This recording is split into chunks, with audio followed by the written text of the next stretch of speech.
आगे 2 मिनट। नमस्कार, अभी देखिए हम ईस्ट दिल्ली में मौजूद हैं, लोकसभा का क्षेत्र। यहाँ पे जो है आम आदमी पार्टी की तरफ से कुलदीप कुमार और बीजेपी की तरफ से हर्ष मल्होत्रा खड़े हैं यहाँ पे। तो आज प्रचार का लास्ट दिन है, तो यहाँ देखिए बीजेपी के बाइक रैली निकल रही है यहाँ से।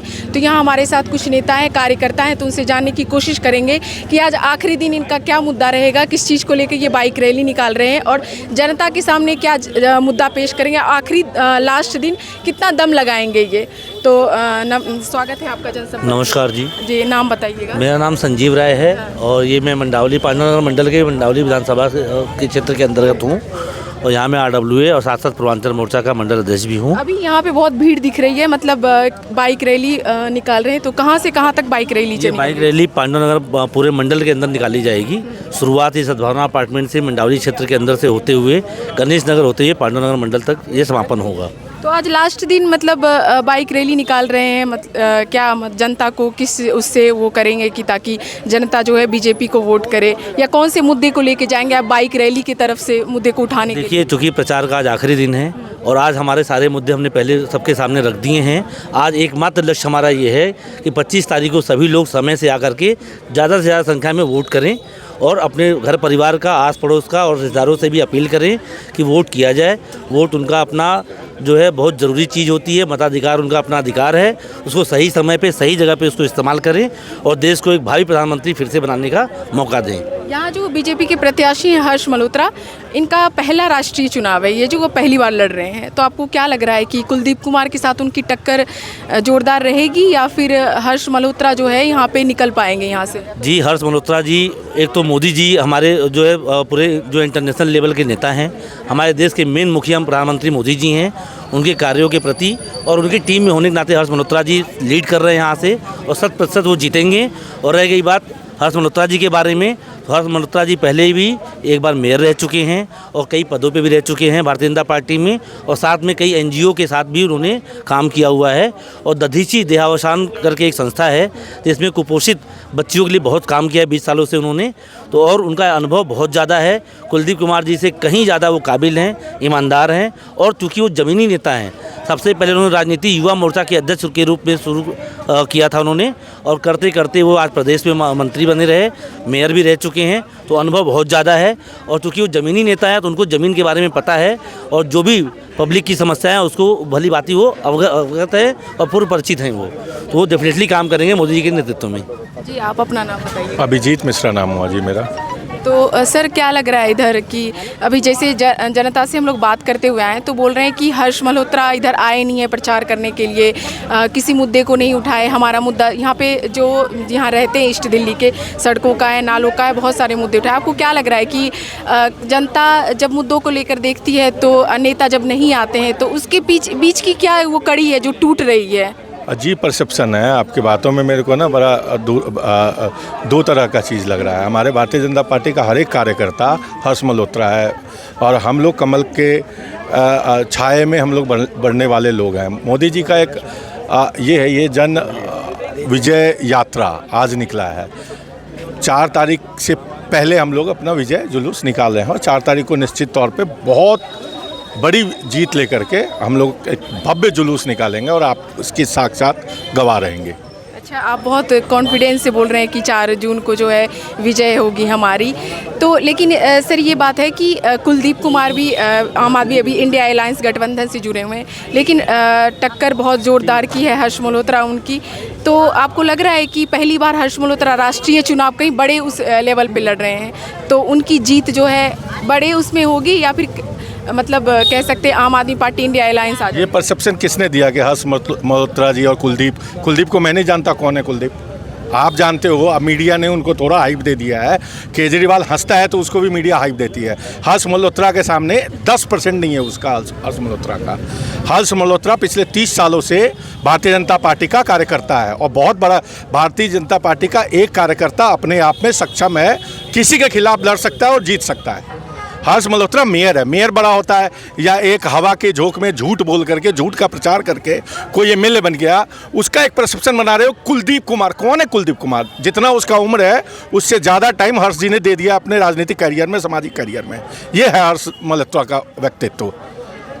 अच्छा, आपको क्या लग रहा है कि आप बार बार प्रधानमंत्री जी का जिक्र कर रहे हैं, तो ऐसा है कि कहीं चेहरे को देख के चुनाव हो रही है कि हम हर्ष मल्होत्रा को ना देखकर मोदी जी को वोट कर रहे हैं कि हम मोदी को वोट करेंगे तो हर्ष मल्होत्रा आएंगे? तो ऐसा तो कहीं नहीं है, क्योंकि जब जनता जिस जगह से खड़ी होती है तो उसको देख के वोट करना चाहिए, ना कि प्रधानमंत्री को देख के। चोर को देख करके कोई वोट नहीं करता है। चोर कौन है मालूम है? केजरीवाल। और केजरीवाल के जितने चमचे हैं ना, सारे चोर हैं। चोरों को देख के जनता वोट नहीं करती है। जनता को भली बात ही पता है कि हमारा नेता कैसा हो, जो साफ हो।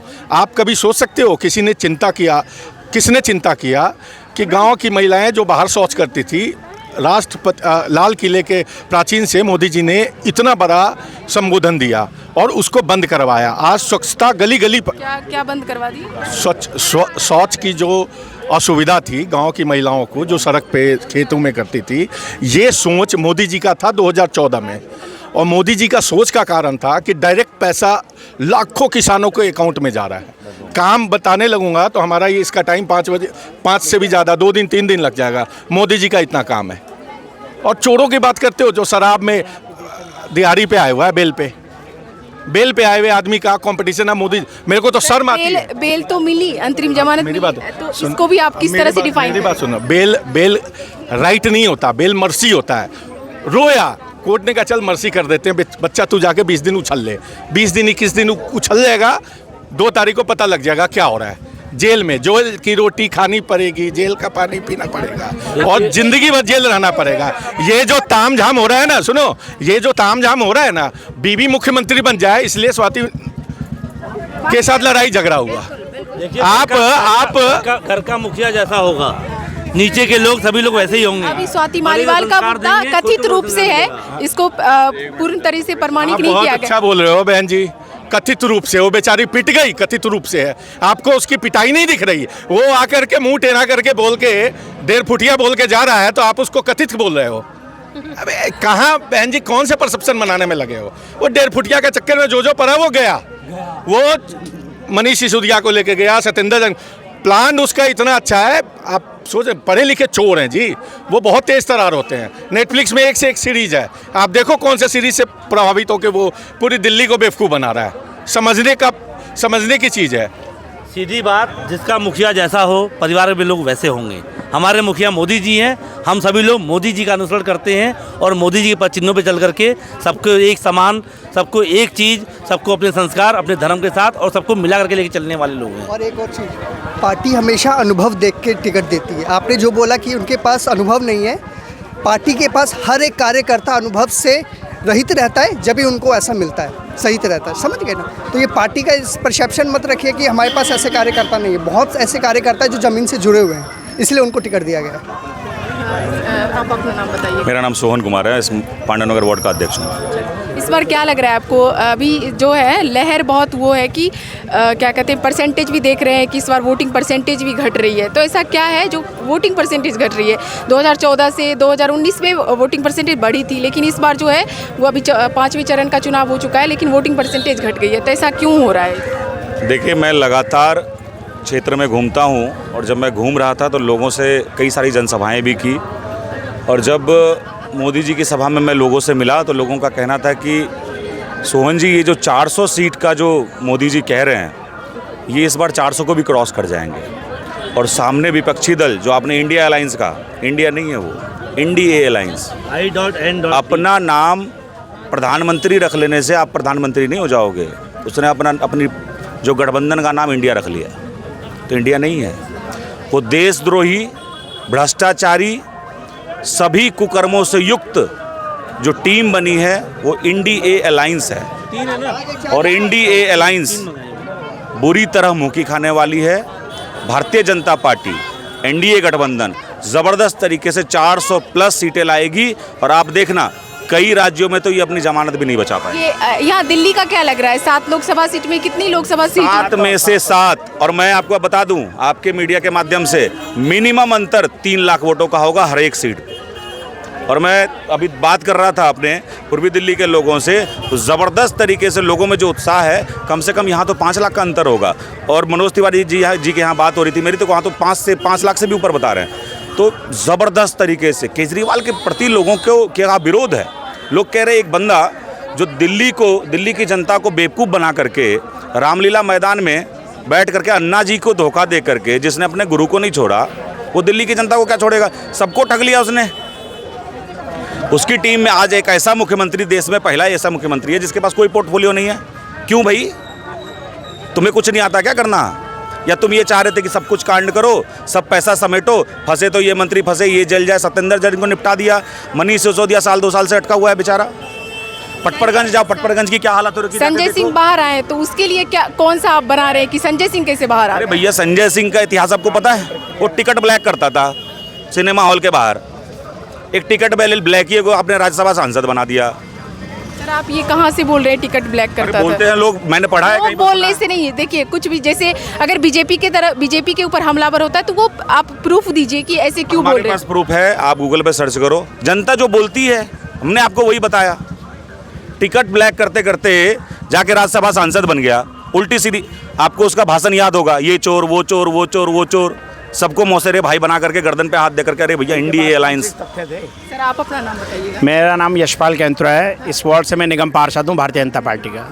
सर मेरा ये सवाल है कि पहली बार ऐसा हुआ है कि जब प्रधानमंत्री दिल्ली की तरफ आए हैं चुनाव रैली करने के लिए, नॉर्थ ईस्ट दिल्ली, ऐसा क्या हो गया? कहीं उनको ये तो नहीं लग रहा है कि इस बार जो है विरोध की लहर ज़्यादा बढ़ गई है? 1991 से हर लोकसभा चुनाव में मैंने भारतीय जनता पार्टी का पार्टिसिपेट किया है और हर वक्त प्रधानमंत्री ने दिल्ली में रैली करी है। 2019 में भी रैली करी थी, तब मैं भारतीय जनता पार्टी का जनरल सेक्रेटरी था। नॉर्थ ईस्ट सीट की बात करें, नॉर्थ ईस्ट पे करी थी, इस पे करी थी। 2019 में भी यहीं पे रैली करी थी और वहीं पे 3 लोकसभा के लिए करी थी। 2 रैली प्रधानमंत्री हर लोकसभा चुनाव में करते हैं। और आप, मेरी समझ में एक बात नहीं आ रही है, आप कैसा परसेप्शन सेट कर रहे हैं? वो भारतीय जनता पार्टी के नेता हैं, सर्वोपरि नेता हैं। अगर वो अपनी पार्टी के लिए चुनाव प्रचार करने नहीं जाएंगे तो कौन जाएगा? नरेंद्र मोदी के नाम पे हम देश से वोट मांग रहे हैं। जो 25 साल का उनका सार्वजनिक जीवन रहा है, जो 25 साल में उन्होंने राजनीति में दी है, जो स्वच्छता दी है, आज भी पूरे 25 साल के 15 साल गुजरात के मुख्यमंत्री और 10 साल प्रधानमंत्री रहने के बाद किसी नेता की हिम्मत नहीं है विपक्ष में कि उन पर एक भ्रष्टाचार का आरोप लगा सके। जिस आदमी ने पहले प्रामाणिकता से अपने को साबित करा है, वो निर्विवाद नेता है भारतीय जनता पार्टी का, और वो अगर प्रचार नहीं करेंगे तो कौन प्रचार करेगा? सर नॉर्थ ईस्ट दिल्ली की सीट की भी बात करें, वो हॉट सीट बन गया है। एक तरफ मनोज तिवारी, दूसरी तरफ कन्हैया कुमार। तो क्या लग रहा है इस बार की पहली बार ऐसा है कि मनोज तिवारी का टिकट नहीं कटा, वो एकमात्र सांसद है जिनका टिकट नहीं काटा गया बीजेपी की तरफ से। तो क्या लग रहा है कन्हैया से हार जाएंगे मनोज तिवारी या फिर हैट्रिक लगेगा उनका? देखिए, कन्हैया कुमार कहीं दूर दूर तक लड़ाई में नहीं है। उसका मैं रीज़न बताता हूँ। ये देश स्वाभिमानी लोगों का देश है। ये देश के प्रति जीने वालों का लोग है। जो आदमी सरेआम कहता है कि अफजल हम शर्मिंदा है, तेरे कातिल जिंदा हैं, भारत तेरे टुकड़े होंगे इंशाअल्लाह इंशाअल्लाह, इस तरीके के लोगों को आप सोचते हो कि लोग सपोर्ट देंगे? कन्हैया कुमार पहले भी बिहार से लड़ चुका है चुनाव, तब भी उसकी जमानत जब्त हुई थी। और यहाँ भी आप देखना कि क्या असर उसका वहाँ की जनता करेगी। मनोज तिवारी प्रोमिनेंट नेता है। पार्टी किसको टिकट देगी, किसको नहीं देगी, ये पार्टी का हमारा अंदरूनी विषय, हमारा संसदीय बोर्ड का काम है। संसदीय बोर्ड को लगता है कि आज जेपी नड्डा जी को मंत्री बनाना है, मंत्री बनाती है। उन्हें लगता है कि कार्यकर्ता के रूप में राष्ट्रीय अध्यक्ष बनाना है, राष्ट्रीय अध्यक्ष बनाती है। हमारे यहाँ टिकट कोई विषय नहीं होता है। ये सब हमारा संसदीय बोर्ड हर कार्यकर्ता के बारे में सोच कर करता है। तो इसमें कोई कॉन्ट्रोडक्शन है ही नहीं है। इस बार लग रहा है कि 400 पार जो मोदी जी नारा लगा रहे हैं। 100% दिल्ली की हम 7 सीट जीतेंगे। 400 पार के लिए भारतीय जनता पार्टी का एक एक कार्यकर्ता अपना सर्वस्व लगाकर मेहनत कर रहा है। उम्मीद है कि हम 400 पार कर देंगे। नहीं होंगे तो 400 के 10 प्लस माइनस 10 के आसपास हम रहेंगे। बहुत बहुत धन्यवाद। आपको क्या लग रहा है इस बार क्या होने वाला है? हमको पूरा विश्वास है कि धर्म की जीत होगी और भारतीय जनता पार्टी 400 पार होगी। और लोकसभा जो हमारी पूर्वी दिल्ली की है, हम 3 लाख से ज़्यादा वोटों से जीत रहे हैं। हमें पूरा विश्वास है। और जैसे बीजेपी एनडीए बोल रही है कि हम 400 से ज़्यादा सीट लाएंगे, तो इतना कॉन्फिडेंस कहाँ से आ रहा है? बिना रिजल्ट के आप लोग बोल रहे हैं इतना वोट आएगा, इतना? हाँ, क्यों नहीं आ रहा? काम किया है ना, मोदी जी ने काम किया है। उनके जो हमारे जो सेना नायक है उन्होंने काम किया है। काम के बिना पे बोल रहे हैं, हमें थोड़ा बोल रहे हैं हवा में बोल के। ये जो कुलदीप वगैरह को जो चोर उचक्कों को लेके आ गए हैं, ये चौड़ाई से ये किराए के टट्टुओं को लेके फौज बना के चल रहे हैं कि हम जीत जाएंगे। जब चोर लोग बोल सकते हैं हमारा तो चौकीदार है, हमारा मालिक तो चौकीदार है, हम चौकीदार के साथ काम करें तो पूर्ण विश्वास है हम काम के दम पर महिलाओं को सम्मान के लिए जो काम करता है हम उनके साथ हैं। कार्यकर्ता है ना, जितने भी करे, एक भी किराए का नहीं है। और केजरीवाल की उसमें रैली में देखो, पंजाब से भी कार्यकर्ता लाते हैं कार्यकर्ता नहीं, किराए पे पंजाब में उनका जीत है, भगवंत मान उन्हीं की पार्टी का मुख्यमंत्री है, तो पंजाब से तो आएंगे ही लोग। जैसे आप लोग पैसे पे आ रहे, पैसे के और उनका क्या भगवंत मान की बात करें, उल्टे झाड़ू पड़ रहे हैं उसके मुंह पे, कोई गाँव में नहीं घुसने दे रहा। महिला का भारतीय जनता पार्टी महिलाओं का सम्मान करती है, और ये लोग अपने यहाँ पे महिला अपने सांसद का सम्मान नहीं कर पाए तो किसका सम्मान करेंगे। जैसे मैं बताती हूँ, चोरों का राजा चोरों की रानी, इलू इलू करते थे, चोरों का राजा चोरों की रानी, अब जूत पटल्ला हो गए तो कहते हैं भारतीय जनता पार्टी की कारस्तानी। तो ये है, ये इनका कुछ भी होता है ये भारतीय जनता पार्टी पे दोष कर देते हैं। भारतीय जनता पार्टी जीत के रहेगी। पंजाब में कुछ न मिलने